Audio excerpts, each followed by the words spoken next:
두 번째는 낙찰받는 당일날 바로 경매 물건 가서 점유자랑 선택하려는 사람이 있는 것 같아서 채무 금액이 너무 작으면 낙찰받자 가게 되면 좀 안 좋은 경우가 생길 수가 있다. 왜냐면 낙찰받고 갔는데 부모님 안녕하십니까? 네, 안녕하십니까? 소개 부탁드립니다. 예, 안녕하십니까? 예, 부동산 투자의 진심인 강남역에서 법무사 사무실을 운영하고 있는 이범주 법무사입니다. 만나서 반갑습니다. 오늘 또 바쁜 일과 보내시고 또 저녁에 이렇게 촬영하러 와주시고 네. 뭐 하셨죠?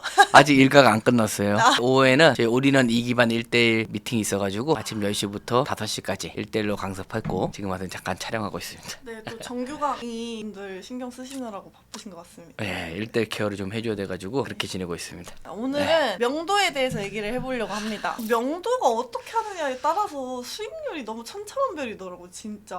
네, 그거 맞죠. 네, 그래서 오늘 명도를 빠르게 하는 방법, 노하우에 대해서 얘기를 해볼 텐데 예. 우선 명도란 뭔지 한번 설명 부탁드립니다. 피디님께서 명도 오늘 촬영한다고 그래서 이제 딱 봤는데 제가 작년에 한 1년 동안 한 250건 정도 한 것 같더라고요. 매일마다 명도를 다닌 것 같습니다. 근데 명도라는 게 뭐냐면 적법하지 않은 사람이 점유하고 있는 부분에 대해서 법적인 절차를 통해서 그 집에서 건물을 빼내는 작업이라고 보시면 돼요. 그게 일반적인 건데 명도 집행이라고 하거든요. 우리 투자자의 입장에서는 좀 다른 것 같아요. 투자자 입장에서는 뭐다 명도가 그냥 낙찰 받고 오면 협의를 잘해서 이사 비용을 어느 정도 주고 빠르게 내보내는 걸 명도라고 하는데 실질적으로는 보시면 투자자 입장에서는 명도 협의를 가지고 명도로 얘기를 하고 법조인이라든지 법원에서는 이제 명도 집행까지 가는 거를 명도라고 얘기하고 있습니다. 모르시는 분들은 내 집인데 왜 협의를 해야 되나? 문 따고 들어가서 끌어내면 안 되나? 경찰이 와가지고 끌어내줘야 되는 거 아닌가? 이렇게 생각하실 수도 있을 것 같아요. 그쵸, 당연하죠. 그렇지만 법적에서는 가장 최상위 법이라는 게 있잖아요. 헌법. 기본적으로 내 소유권 하지만 그분이 가지고 있는 인권 침해라는 게 있기 때문에 내가 소유자라고 하더라도 점유자를 무시하고 마음대로 내 물건이라도 거주의 부분에 대해서 들어가면 안 되는 거죠. 형사처벌 받습니다. 그러면 내 집에 누가 들어와서 짐 풀고 살고 있어. 나 없는 사이에. 그럴 때는 어떻게 해야 돼요? 그럴 때도 똑같아요? 그럴 때는 좀 달라질 수도 있어요. 그분은 부단 침입이기 때문에 반대로 저희가 형사 고소해서 강제적으로 연행할 수도 있는 거죠. 경매, 공매에서만 좀 이런 문제가 생기겠네요? 그쵸, 경매에서만 생기는 문제다 보시면 돼요. 일반 뭐 계약에서도 많이 생기긴 생겨요. 월세를 안 내고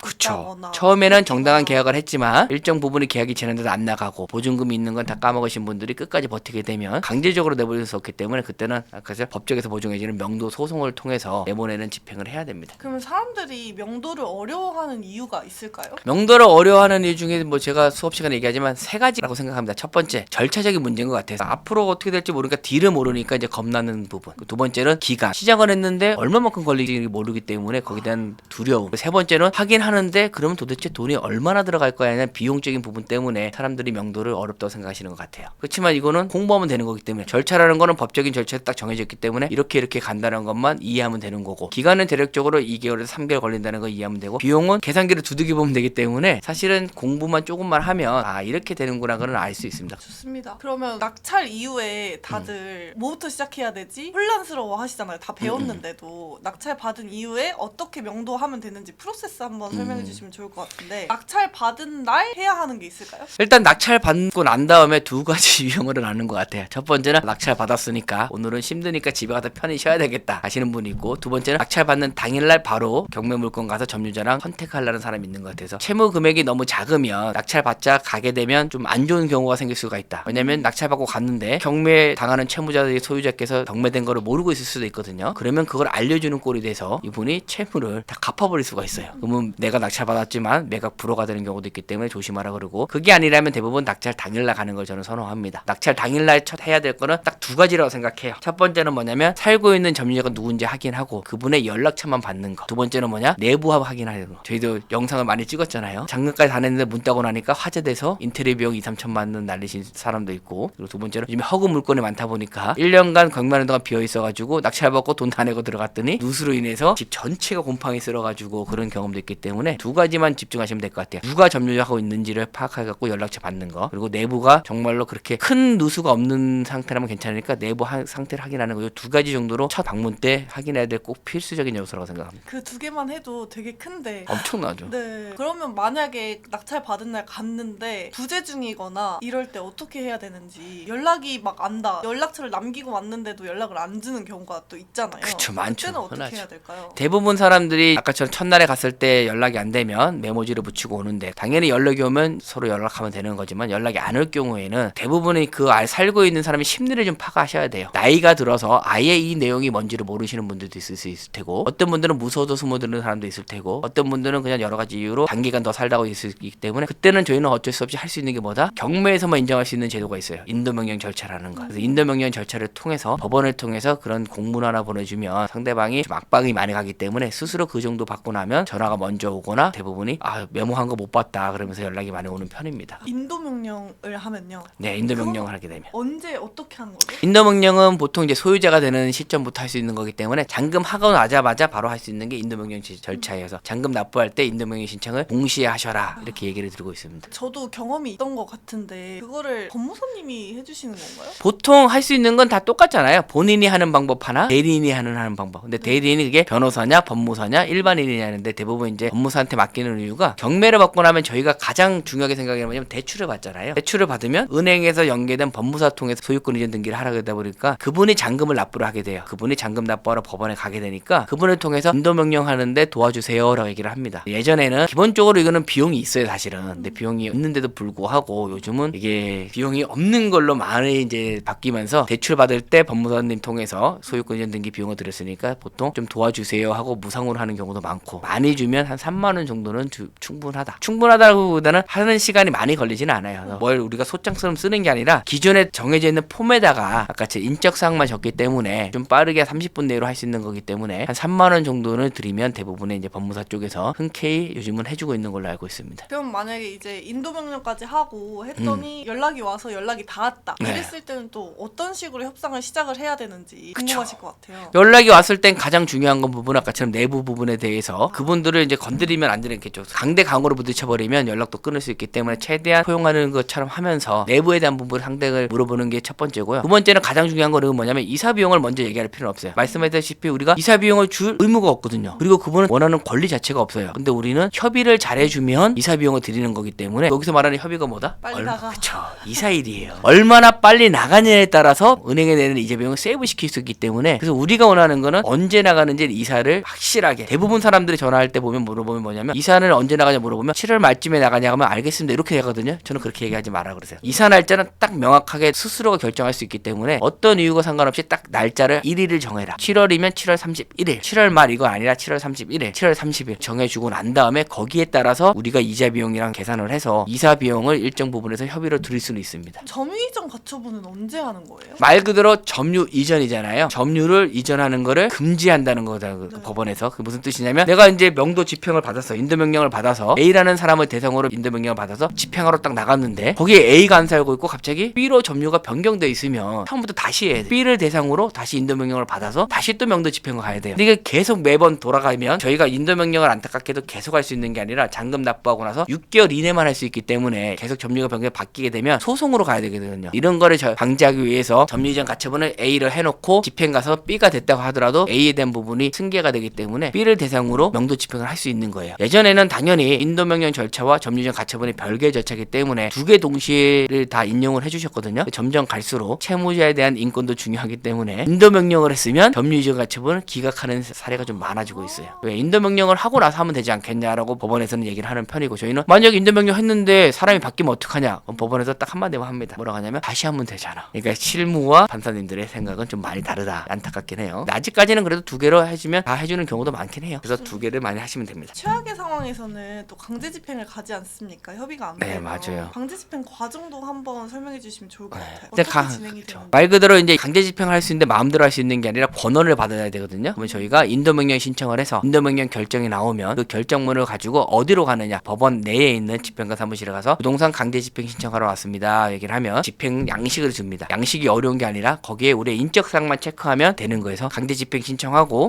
나면 비용을 일정 부분 내고 나면 시간이 2주에서 3주 정도 뒤에 집행관 사무실에 전화가 옵니다. 뭐라고 하냐면 이제 집행을 할 거 있으니 준비하시라고 1차로 계고 집행을 하는 거예요. 이를 흔히 말하면 예고 집행이라고 얘기하죠. 본 집행 우리가 흔히 TV에서 보는 모든 집을 끄집어내는 걸 먼저 하는 게 아니라 예고 집행을 먼저 합니다. 언제까지 나가게 자진으로 철수할 수 있게끔 계고 집행을 먼저 합니다. 그래서 계고 집행을 하고 나서 안 나가면 그때 가서는 그 날짜 지나고 나면 본 집행을 실시를 하게 되는 겁니다. 이거는 얼마나 걸려요? 강제 집행 이거 안 되겠다 해야겠다라고 마음 신청을 하면 내일이고 모레고 바로 할 수 있는 건가요? 그건 아니죠. 그 사람들도 일정이 있거든요. 그 집행 간 사무실의 집행계마다 일주일에 한 번 정도만 나가는 거기 때문에 대부분 일정이라는 게 있어서 내일 모레 할 수 있는 게 아니라 대뜸 보통 보면 인도명령 하게 되면 한 일주일 정도 지나면 인도명령 결정문이 대부분 나오고 되고 상대방한테 송달이 되기 때문에 보통 한 달 정도 걸려요. 인도명령 결정 나오고 상대방한테 송달하는데 빠르면 3주, 늦으면 한 달 정도 걸리고 그리고 나서 그거 받고 나서 아무런 답이 없으면 바로 강제 집행을 하기 때문에 개거 집행하는 데까지도 한 3주에서 4주. 개거 집행하고 나서도 보통 2주 정도의 자진으로 이사 갈 수 있는 기간을 줘요. 보통 인도명령 신청하고 나서 본 집행까지 가는데 2달 반에서 3개월 정도 걸린다 생각하시면 됩니다. 어렵습니다. 네.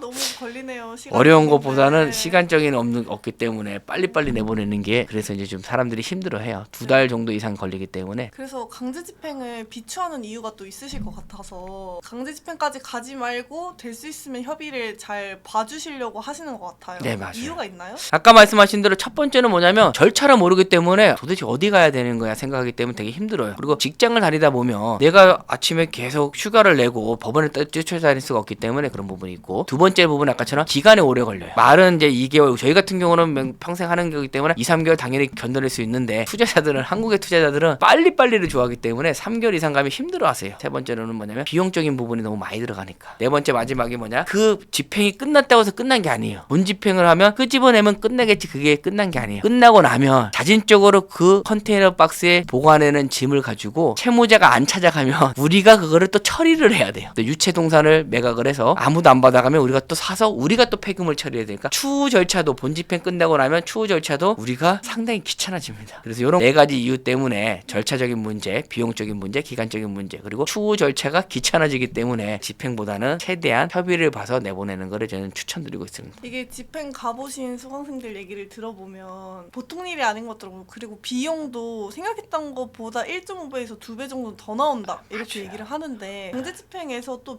드는 비용들이 뭐가 있는지도 한번 설명해 주시면 좋을 것 같아요. 여타 학원 같은 경우는 평당 10만 원 정도 나온다는데 직접 집행해 보시면 안 돼요. 평당 10만 원 택도 없습니다. 12만 원 택도 없습니다. 그 안에 짐이 얼마나 있냐에 따라서 또 다르다고 하더라고요. 맞아요. 평수가 중요한 게 아니라 그 안에 짐이 꽉꽉 차 있으면 진짜 비용이 더 나온다고 얘기를 들었어요. 보통 전용 면적 계산으로 하는데 전용 면적 계산으로 했을 때 보통 평당 현시제가 되면 15에서 17만 원은 나와요. 그러니까 25평 정도 된다. 그럼 전체적으로 한 400만 원 나오게 됩니다. 크게 나누다 보면 집행관 사무실에서 일하시는 분들이 출장하고 하는 부분에서 이제 그런 집행 비용이 들어가고요. 그리고 아까처럼 집행할 때 문을 따야 되기 때문에 열쇠 비용도 들어가고 그리고 이사를 해야 되기 때문에 이삿짐 센터에서 들어오는 트럭 비용도 들어가고 그리고 층이 1층이면 괜찮지만 층이 높으면 사다리 비용도 들어가고 또 그러고 나서 끝나는 게 아니라 그 일하고 있는 사람들이 노무 비용이 들어가죠. 노무 비용이 가장 이제 비싼 건데 평당 전용 평수 나누기 2에서 올림을 해요. 25평이면 나누기 2하면 12.5인데 13명이 노무 비용이 들어와요. 그래서 이런 비용도 들어가고 거기서만 끝나는 게 아니라 컨테이너 박스 이사를 하게 되면 그 짐을 어디다 보관하냐면 컨테이너 박스에 보관하거든요. 기본적으로 컨테이너 박스 하나당 20만 원 곱하기 3개월 치료 받아요. 그러니까 60만 원에 들어가요 한 달에. 그러니까 짐을 보관하는 비용도 든다는 거예요? 짐을 빼놨을 때 막 아무데나 보내는 게 아니기 때문에 보관하는 부분이 컨테이너 박스에 들어가기 때문에 컨테이너 하나 박스당 20만 원씩 3개월치를 선불로 받아요. 이렇게 토탈 이런 저거 다 해서 아까처럼 평당 전년평수 기준으로 적게는 15, 많게는 17만 원 정도 들어가더라. 10만 원은 택도 없습니다. 법무사님이 또 명도를 그래도 1000건 이상 하셨다고 그쵸. 네, 하셨는데 점유자가 누구냐에 따라서 명도 전략이 달라질 수도 있는지 어떤 전략으로 다가가야 하는지 뭐 예를 들면 채무자일 수 있고 네. 뭐 전세 사기 당사자일 수도 있고 이럴 것 같은데 저희가 일단은 사람으로 크게 나오는 케이스가 있어요. 사람으로 나눈다면 첫 번째 케이스가 채무자 겸 소유자 있는 케이스, 두 번째가 임차인 케이스, 세 번째가 제3자 케이스. 원래는 제3자라는 케이스가 없었어요. 근데 허그가 생기면서 말씀하신 대로 전세 사기 피해자 생기면서 그분들이 보증 반환보험을 들으면서 보증 반환에서 돈을 받고 나가고 허그한테 자기 채권을 양도양수하면서 그 집이 1년간 비어 있는데 그 집을 가지고 또 임대인이 연세를 맞춰가지고 점유하지 않는 제3자가 들어오는 케이스 이렇게 3개 정도 케이스가 있습니다. 그래서 이런 케이스마다 다른 게 뭐냐면 채무자 소유자 같은 경우는 상당히 저항이 강해요. 왜냐면 완전히 채무자 소유자는 다 망한 거잖아요. 망하기 때문에 자기는 끝까지 버티는 경우가 많고 그리고 이사 비용을 높게 부르는 경우가 많죠. 근데 그럴 때마다 저희가 이제 사람마다 틀리지만 이사는 좀 껄끄럽지만 그분들의 연령대를 많이 파악하라고 얘기를 하세요. 중요한 건 뭐냐? 연령대가 어리고 40대일 때면 다시 일할 능력이 있는 거죠. 그러면 저희가 강제 집행 가더라도 원래 강제 집행 비용은 누가 내야 되는 거냐면 낙찰인이 내는 게 아니에요. 살고 있는 채무자나 점유자가 내는 건데 저희가 집행을 하기 위해서 먼저 선지급하고 나중에 그 비용을 구상권을 청구해서 점유자한테 받는 건데 그 사람이 연령대가 너무 70대라든지 80대라든지 또는 파산하신 분들이라면 받을 수 있는 기회가 없잖아요 사실은. 근데 채무자 소유자가 40대라든지 다시 뭐 일할 수 있는 능력이 있다면 그분들은 최소한의 이사 비용을 통해서 내보낼 수가 있지만 70대라든지 질병이 있어서 일을 못하시는 분들은 상당히 좀 난이도가 높다고 보시면 돼요.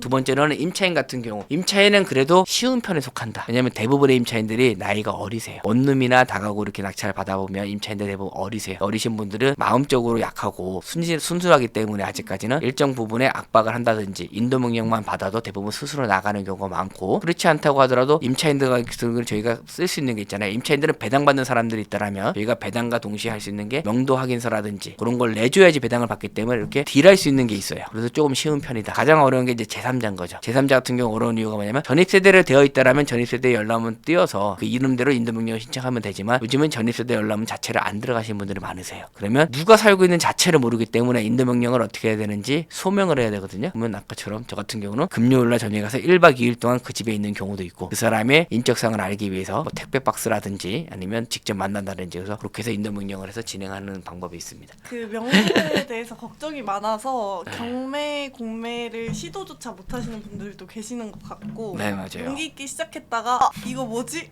라고 생각하시는 분들도 계실 것 같아요. 그래서 저희가 명도와 지분 경매 합작 특강을 또 준비를 해봤는데 네, 맞습니다. 어떤 특강인지 소개해 주시면 좋을 것 같습니다. 요즘 가장 뭐 강의를 하면서도 듣고 제가 법원에 나가면서 듣는 게 첫 번째가 뭐냐면 아까처럼 경쟁률이 너무 세요. 그리고 경쟁률이 세니까 수익률이 낮아요. 학생들한테 가르치면서 느낀 게 두 번째, 명도가 어려워요. 이렇게 해서 얘기 많이 하시는 게 많이 말해서, 그러면 내가 잘하는 거 두 개가 잘하는 거니까 요거를 합작해서 1회 특강으로 한번 계획을 해보자로 생각해서 제 리치스쿨에서 지분과 명도를 합작해서, 그리고 명도를 좀 빠르게 해서 수익률을 높일 수 있는 방법을 찾기 위해서 제가 하루 1회 특강을 좀 열었습니다. 프라임에서 한번 교육을 받으면 훨 나아질 겁니다. 워낙 경공매 전문이시다 보니까 법무사님께서 그런 기회가 많지 않을 것 같기는 해요. 그리고 또 저희 지분 경매 관심들 많으신데 지분 경매 정규 강의 커리큘럼도 한번 소개해 주시죠. 제가 서두에 말씀한 것처럼 요즘에 가장 이슈가 경쟁률 높고 수익률 낮다, 그리고 명도하기가 힘들다, 요건데 제가 지분 경매하면서 장점 중에 하나가 뭐냐면 명도가 필요 없다. 명도할 이유도 없고 명도를 하려고 노력할 필요도 없다. 이런 게 때문에 지분 경매도 좀 유리한데, 저희 지분 경매만 한다고 해서 지분 경매만 알려주는 게 아니라 부동산 투자를 해야 되는 이유부터 부동산 시장의 흐름을 파악하는 방법, 그리고 어떤 입지로 보는 게 좋은 건지부터 기본적으로 설명드리고, 부동산 종류에 따라서 주택은 주택대로, 토지는 토지대로, 그리고 도로는 도로대로, 미보상 용지는 미보상 용지대로 좀 계획적으로 체계적으로 맞춰서 일일이 세세하게 알려주는 수업이기 때문에 듣고 나면 기본적인 거에 대한 부분은, 지분에 대한 거는 자신감이 좀 생길 겁니다. 네, 좋습니다. 오늘 법무사님 고생 많으셨습니다. 네, 고생하셨습니다.